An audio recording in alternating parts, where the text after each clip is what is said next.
I wander through the desert, trying to find my way back to the garden. On the second day, my meanderings lead me to the foot of a mountain. A great cloud with flashes of lightning and peals of thunder envelops the top of the mountain, while hundreds of thousands of nomads camp below. They are a formidable group, stretched out for miles in every direction around the mountain called Sinai. There is a restlessness among them. They are a nation on a journey, but the journey is going nowhere. Children play while mothers bake bread. Men sharpen weapons or herd animals. But mostly, this vast array of people cover their eyes and scan the top of the mountain. They mill about, they pace, and they huddle and debate. Some speak in low tones and hushed whispers. Others are shouting aloud and angrily gesturing.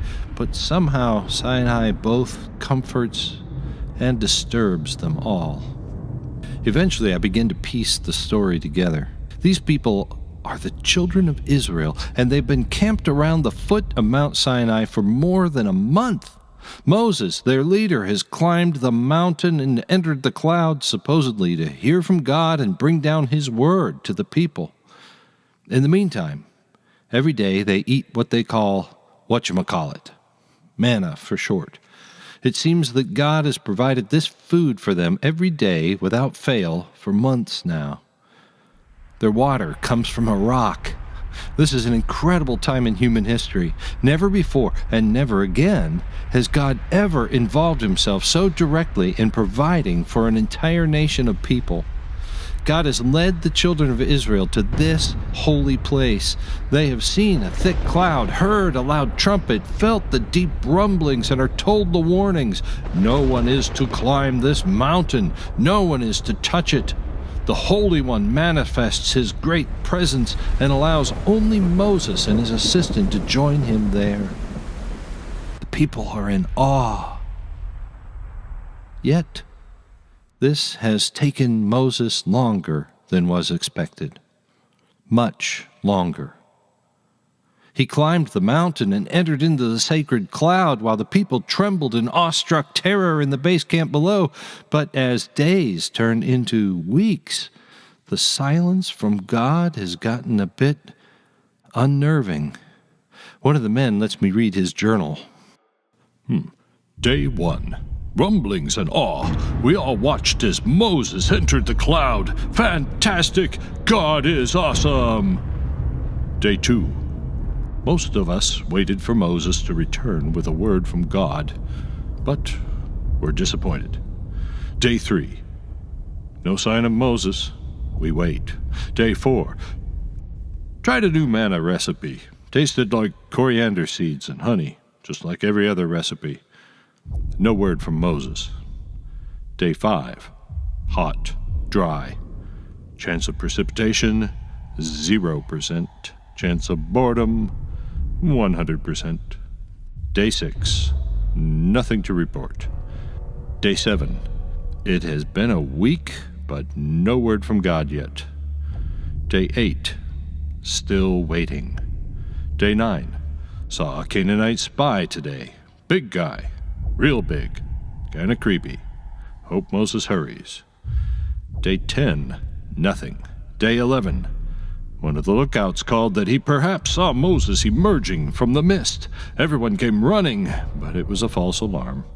Day 12 and 13. Silence. Day 14. Some of the leaders met and began to discuss what might have happened to Moses. Was he slain by God? No communication. Lots of lightning. What are the chances?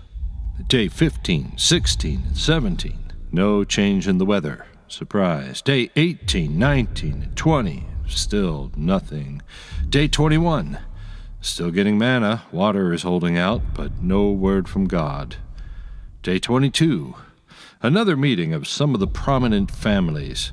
Perhaps we need to have a backup plan. We can't stay here forever. But no consensus, so we wait. Day 23. Waiting. There is nothing worth watching on TV. Literally. Day 24. More Canaanite spies. Do they plan to attack? They must notice that we haven't moved. Day 25. Silence. Nothing but silence. It's eerie. Day 26. The leaders met with Aaron, decided after some discussion that if we have not heard from Moses after a month, we will take matters into our own hands. Aaron refused to agree, or even to discuss it. There was some grumbling against him. I think he'll be killed if he doesn't do something soon. Day 27 and 28. Are we alone in the universe? Day 29. Great anticipation. Some of the leaders are predicting tomorrow will be the big day. One of them published a booklet listing 30 reasons Moses will return on day 30. Day 30. The entire community was up before sunrise, ready to hear from God at long last. Thousands, millions of us stood in our places, remaining at attention and in order, each in front of his tent.